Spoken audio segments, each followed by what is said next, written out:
Usher, it's lovely to meet you. Lovely to meet you too, dear. And you brought the sun with you. Thank you very much for I that. did bring my son with me. And the sun.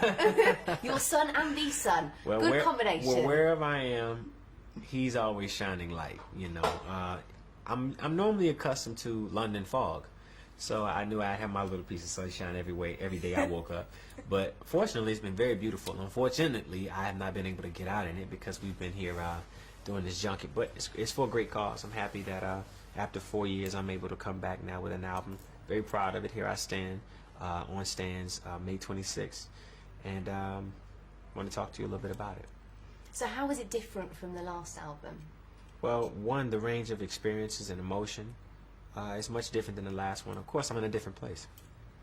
But, you know, for the fans, for my core fan, who happened to be 15 when I was 15, and the other fans who came on when I was 21, and they may have been, I don't know, 16, there's something for them. So, to make a long story short, you know, there's a wide variety of different music, and I'm speaking to different generations through the music. I'm giving you a little bit of what you were expecting, but also giving you a little bit of what I feel you need. In terms of R&B, I feel like this is a great contribution to the art form of what rhythm and blues is all about. It's about true instrumentation. It's about, you know, stepping away from a synthesized world and sound and being more authentic. At the same time, complimenting that audience that wants to hear that. So you have producers like will.i.am, producers like Tricky, producers like Red Zone Tricky and Jazzy Faye that came up with records that had a combination of the both. But also bringing producers like Jermaine Dupri back and giving you some ultimate, you know, like classic Usher material. Then, you know, of course, having the cameos that I chosen for this album, which are Jay-Z, will.i.am, Young Jeezy, Beyonce, and Lil Wayne. You know, there's a lot in this album. It is. There's a lot to get. It's a treat. You know, after 3 years, you bet it. You bet you're behind. I was gonna come back with something great. Are you just dying to get back into it? I have been dying to get back on the scene. I am in a new place that I think is really great, and I think that people are gonna enjoy this music.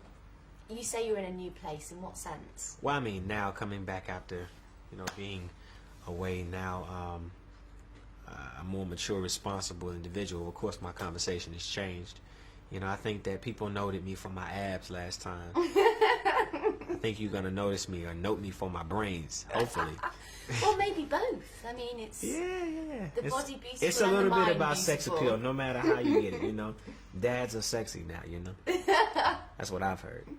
So you say that you're a dad. Do you think that that's helped you to mature and to go forward and to be more responsible, as you say? Absolutely. Absolutely. Being a dad has definitely made me more of a responsible individual. And you've brought some of that to the album, presumably. Some of those feelings and some of the thoughts. Well, you know what? In music, I think you are where you are.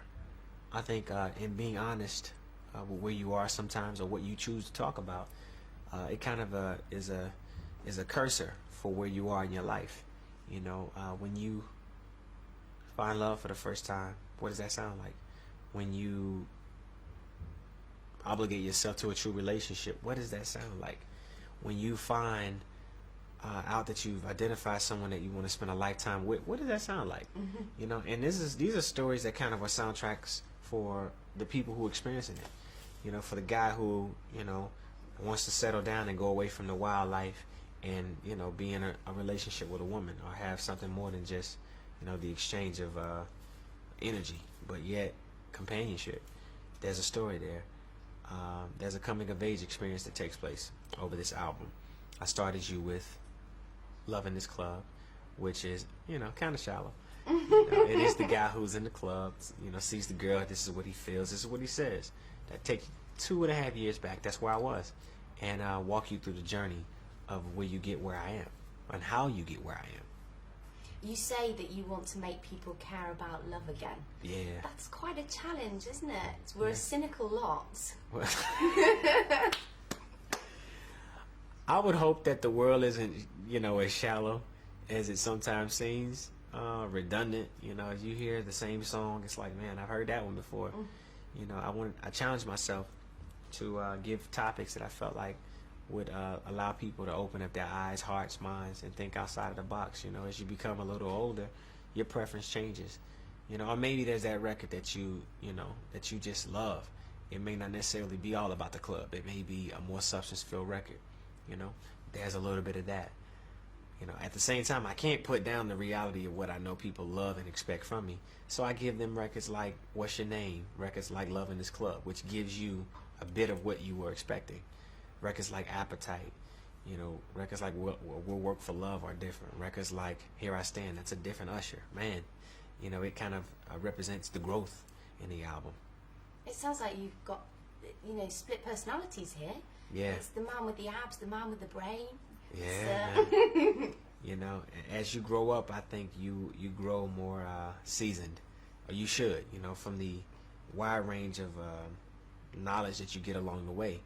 You know, you go through something, you learn from it, you apply it and make it wisdom. It turns into wisdom. You know, becoming more responsible, standing for something, or falling for nothing, or anything. So do you think there are any downsides to getting older? Have you experienced any? You're going to be 30 this year, aren't you? I haven't found the downside yet. No wrinkles? No. Sagging? Well, I mean, I'm not 40. I'm 29 now. Yeah, exactly. You know, so I don't have the crow's feet and all that stuff. I'm just, you know, I'm just getting used to this new skin, and I'm loving it, you know. As you grow older, you should grow more confident with yourself. And I think part of that is having a foundation. You know, now I'm a family man, and, you know, a lot of that is conveyed in certain messages from the album. You get that. So do you feel quite sorted at the moment? You're in a good place? Having a foundation makes it easier for you to do all of that, all of what you're attempting to accomplish in your life. If you stand with 2 feet on the ground, you'll go much further than you do with one. And it all started a long time ago for you, didn't it? 14 years ago, wasn't it, when you were 13? 14 years ago. A different story, yes. You know, this all started as a dream. You know, I can remember at the age of 9 years old saying, you know, Ma, I want to do that. You know, I want to be like Michael Jackson. I want to be like, you know, New Edition. I want to be like Bobby Brown. I want to do what they do. You know, well, you got to work at it. You know, of course, I went through talent shows, and there was no American Idol back then. You know, there was no European Idols back in that day. Which would have been perfect for you had they been around. There was Star Search. Actually, I did Star Search, believe it or not. Right. Which was an Ed McMahon production in Orlando, Florida. It was the comparison to what I think American Idol is in this day and time. Right. But not many opportunities. So I had to believe in myself, and luckily I had a mother that, you know, helped me to develop, and was there with me, you know, to handle the business side, because I couldn't do both. But now as I've grown older, I've now even taken more control of that, and you know, are building outside of what I just do in music. You know, building brands. I now am an owner of a basketball team, the Cleveland Cavaliers, in America. You know, doing other business ventures. You know, finding ways to invest my money to assure that one, the wealth that I've attained is preserved, as well as transferred to my children and you know, my lineage. So do you think that you would encourage your children, your son, to go into the business, or would you say, no way, you know, have my money and go and do something different? You know what, the industry of the music industry is going to be much different when they're my age. So I don't know, they probably won't even want to do it, you know. But if they are creative, you know, young men, then maybe they'll be led. And I think it's great to be determined. I think that's what I'll tell them, and to, you know, have great work ethics.